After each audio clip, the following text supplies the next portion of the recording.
As a women जब आप अपने लिए चीज़ें स्टार्ट करना चाहती हो, आपका कोई ड्रीम होता है या फिर आप कोई अपना बिजनेस स्टार्ट करना चाहती हो, कंटेंट क्रिएशन स्टार्ट करना चाहती हो, कुछ भी ऐसा जो आपको ज़िंदगी में आगे ले जा सकता है, तो आपको इन सब चीज़ों को स्टार्ट करने के लिए काफ़ी ज़्यादा स्ट्रगल करना पड़ता है।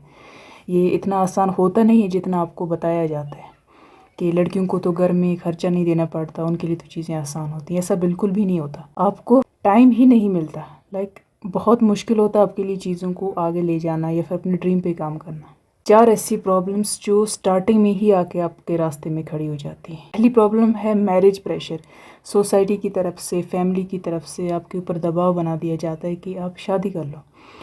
दूसरा होता है फाइनेंसिस की प्रॉब्लम, पैसे की प्रॉब्लम। मज़दूरी तो आप कर नहीं सकती एंड नौकरी के लिए तो काफ़ी हाथ पैर मारने पड़ते हैं। तीसरी प्रॉब्लम ये है कि आपको आपकी फैमिली हो, आपके फ्रेंड्स हो या फिर आपके रिलेटिव्स हो, बहुत से लोग डिस्करेज करते हैं इस चीज़ के लिए। आपके करियर के लिए आपको डिस्करेज किया जाता है, तब आपको सेटल होने को कहते हैं। चौथी प्रॉब्लम होती है कि आपको घर का काम इतना ज़्यादा होता है कि कई बार आपको खुद के लिए भी टाइम नहीं मिलता, तो आप बाकी चीज़ों में क्या ही प्रिपेयर करोगे। तो ये जो 4 प्रॉब्लम्स हैं, ये हर लड़की के रास्ते में आती हैं जो भी अपना कुछ स्टार्ट करना चाहती, कोई बिज़नेस या फिर अपनी स्टडीज़ को आगे लेके जाना चाहती है। आई थिंक ये सिचुएशन हर लड़की की ज़िंदगी में आती है, ना आई भी होगी। आप में से बहुत सी लड़कियां जो देख भी रही होंगी इस वीडियो को, आप रिलेट कर पाओगी। चाहे आपका कोई बिज़नेस हो या ना हो, चाहे आप कुछ स्टार्ट करना चाहो या ना करना चाहो, आप अपनी स्टडीज़ पे ध्यान देना चाहो या ना देना चाहो, आप ज़िंदगी में इनफैक्ट अगर आप एक नॉर्मल ज़िंदगी भी जीना चाहते हो तो उसके लिए भी 5 ऐसे रूल्स बताऊंगी जो हर लड़की को फॉलो करना चाहिए। तो फर्स्ट रूल है become deep and hard hearted. एकदम पत्थर दिल बन जाओ, बहरी हो जाओ। अपने रिलेटिव से, अपनी फैमिली से, जो भी लोग हैं जो आपको नेगेटिव चीज़ें कहते हैं, जो भी लोग हैं जो आपको डिस्करेज करते हैं या फिर आपको हमेशा चीज़ें ना करने को बोलते हैं, इन लोगों के लिए एकदम बहरी हो जाओ, जैसे तुम इनकी बातें सुन ही नहीं रही हो। एकदम पत्थर दिल हो जाओ ऐसे लोगों के लिए। तुम्हें कोई ज़रूरत नहीं इनकी इमोशनल चोचलों में आनी। कई बार ये अपनी बातें इमोशंस में मिलाकर भी आपको बता देते हैं ताकि आप इनकी बात मान जाओ, ताकि आप खुद को गिल्टी महसूस करो, ताकि आप अपना जो डिसीजन है वो बदल लो। Rule number 2 is never ever remain in a conversation where they talk about women. देखो, जब भी फैमिलीज़ कहीं बैठती हैं, ख़ास करके आपके बाप भाई, आपके चाचा चाची, ये सब लोग जब बैठते हैं, घर से कोई रिलेटिव्स भी आ जाते हैं, पड़ोसी भी आ जाते हैं, तो जब एक ग्रुप बन जाता है लोगों का, तो इनके पास ना ही उतनी नॉलेज होती है, ना ही इन्होंने अपनी लाइफ में कुछ खास किया होता है कि ये उस चीज़ के बारे में डिस्कस कर सकें। तो सबसे अट्रैक्टिव टॉपिक होता है इनके लिए जो डिस्कस करने को, वो होता है वुमेन्स, कि वुमेन्स को सोसाइटी के लिए क्या करना चाहिए, वुमेन्स को अपनी फैमिली के लिए कैसे होना चाहिए, कैसे बिहेव करना चाहिए, उन्हें क्या करना चाहिए, क्या नहीं करना चाहिए। ये लोग ये सब चीज़ें फिर डिस्कस करने लगते हैं। एंड आप अगर ऐसे ग्रुप में बैठोगे, इन लोगों के साथ बैठोगे, तो ये और भी ज़्यादा आपकी अपनी बात को बढ़ा चढ़ा के बोलोगे, ताकि इनकी जो यूज़लेस सी बातें, उनका असर आपके दिमाग पे हो जाए और आप इनकी उम्मीदें पूरी करने में लग जाओ। जब भी आपको लगे कि अब यहाँ पे इन लोगों के पास टॉपिक ख़त्म हो गए, इन लोगों के पास डिस्कस करने को कुछ नहीं है, अब ये लोग स्टार्ट करने वाले हैं वुमेन्स के अगेंस्ट बातें करना या फिर उन्हें उनके रूल समझाना, जितना जल्दी हो सके साइड में चली जाओ, रूम को छोड़ दो, निकल जाओ बाहर, कहीं अपने रूम में चली जाओ, कहीं स्टडी करने चली जाओ, कहीं अकेली चली जाओ, किसी पार्क में कहीं घूमने चली जाओ, या फिर कहीं साइड में जाके बैठ जाओ, अकेले बैठ जाओ कुल मिला के, ताकि इन सब बातों का असर आपके दिमाग में ना हो। ये देखो, जो हमारा दिमाग होता है ये इनपुट आउटपुट होता है। जिस तरीके से कंप्यूटर को आप कमांड देती हो और वो वापस उस हिसाब से रिप्लाई कर दे, इसी तरीके से आपके दिमाग में जो चीज़ें जाएंगी आप उसी तरीके से रिस्पॉन्ड करने की कोशिश करोगे। सो बेहतर है ऐसे लोगों में ना बैठो, ताकि इन सब की घटिया बातें आपके दिमाग को इन्फ्लुएंस ना करें। नंबर 3,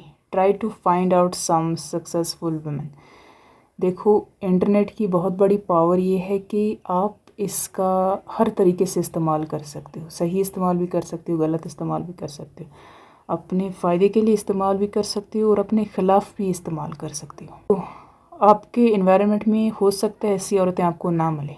90% चांस हैं कि ऐसी औरतें आपको नहीं मिलेंगी जो आपको इनकरेज करेंगी, क्योंकि उनकी खुद के दिमाग पे जंग लग चुका है। इस सोसाइटी ने जंग लगा दिया सदियों से। इंटरनेट पे आप उन औरतों को तलाश करो जो औरतें आपको कोई स्किल सिखाएं, कि कैसे आपको चीज़ों को आगे लेके जाना है, कैसे आपको स्टेप बाय स्टेप आगे बढ़ना है अपनी मंजिल की तरफ। ये औरतें आपकी मेंटोर हो सकती हैं जिन्होंने खुद अपनी लाइफ में काफ़ी कुछ अचीव किया होता है या फिर उस रास्ते पे होती हैं। बहुत सी ऐसे सक्सेसफुल वुमेन्स हैं जो इन्वेस्टर हैं एंड यूट्यूब पे आके वो अपनी स्ट्रेटजीज बताते हैं या फिर अपनी जर्नी समझाती हैं, तो आप उन्हें जाके फॉलो कर सकते हो सो दैट आपको कोई भी चीज़ अपने लिए इम्पॉसिबल ना लगे। Rule number 4, limit your house chores. Women, बचपन से ही आपको घर के कामों में लगा दिया जाता है, आपसे आपका बचपन भी छीन लिया जाता है। तो ये ज़रूरी है कि आपका जब कोई भी सपना हो, जब आप अपने लिए बेहतर चीज़ें करना चाहो, तो अपने घर का जो काम काज है इस चीज़ को लिमिट करो,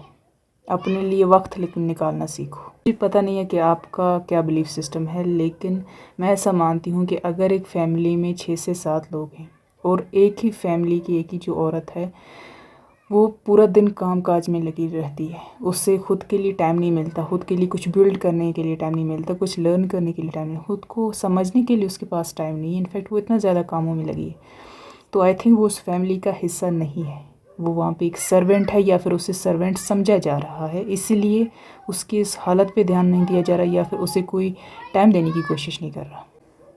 क्योंकि अगर आप एक फैमिली की मेंबर हो तो सारा दबाव आप पे नहीं आना चाहिए, right. End of the day आपके साथ वही चीज़ें रहती हैं जो आपने अपनी ज़िंदगी में कमाई होती हैं। 24 घंटे में मेक श्योर कि आप अपने लिए एटलीस्ट 5 घंटे ऐसे निकालो जिसमें या तो आप कोई स्किल सीखो, खुद पर ध्यान दो, खुद के साथ मेडिटेशन करो, खुद को समझने की कोशिश करो, कोई नई स्किल सीखो, कोई बिजनेस बिल्ड करने की कोशिश करो। 5 घंटे ज़रूर आपके पास होने चाहिए खुद के लिए। Number 5, manage your money. देखो, आप कोई भी जॉब आप कर रही हो, चाहे उसका 5,000 सैलरी हो, 10,000 हो, नो मैटर व्हाट, सरकारी नौकरी हो या फिर प्राइवेट हो, मेक श्योर कि आप अपने उस पैसे को इन्वेस्ट करो ऐसे बिजनेसेस में जहाँ पे आप पूरे कॉन्फिडेंस के साथ ये कह सकती हो कि अगले 4 से 5 सालों में ये आपको फल देगा। थोड़ा सा रियलिस्टिक होके बताऊँ तो आपका माइंडसेट दूसरे लोगों से कितना भी अलग क्यों ना हो, लेकिन अपने माइंडसेट के अकॉर्डिंग फ़ैसले लेने की जो कैपेबिलिटी है या फिर जो पावर है, अगर वो आपके पास नहीं है, फिर चाहे आप दुनिया से कितना भी अलग क्यों ना सोचती हो, ये दुनिया आपको एक ट्रैप में फंसा ही दे। जब आपके पास पैसा होता है या फिर ये उम्मीद होती है कि आपने जो बिज़नेस स्टार्ट किया है वो कुछ सालों में आपको फल देगा, तो आप डिसीजन ले सकती हो। आपको आपका जो पावर होता है वो डिसीजन लेने का फ्रीडम देता है। अदरवाइज़ जब तक लोगों को ये पता होता है कि उन्हीं को आपके लिए सब कुछ करना है, तो वो आपको अपने सर का बोझ समझने लगते हैं। ज़ुबान पे वो कह सकते हैं कुछ अच्छी बातें, लेकिन अंदर ही अंदर उन्हें ये पता होता है कि ये बोझ जल्द से जल्द हटाना है सर से, तो प्रेशर बनने लगता है आप पे हर फैसला लेने का। मेक श्योर कि कुछ भी सुना हो तो सिर्फ सुन के मत जाना, एटलीस्ट अपनी लाइफ में या तो अप्लाई करो या फिर खुद को एग्जामिन करो कि कहाँ पे आप ये चीज़ें ऑलरेडी अप्लाई कर रही हो या फिर कहाँ पे कुछ एरर्स हैं।